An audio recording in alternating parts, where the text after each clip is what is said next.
sort of a mindset would lay siege to 8 million people with 900,000 troops.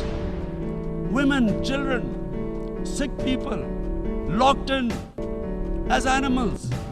Of what I know of England, if 8 million animals were locked in, the RSPCA would have made a lot of noise about it. These are human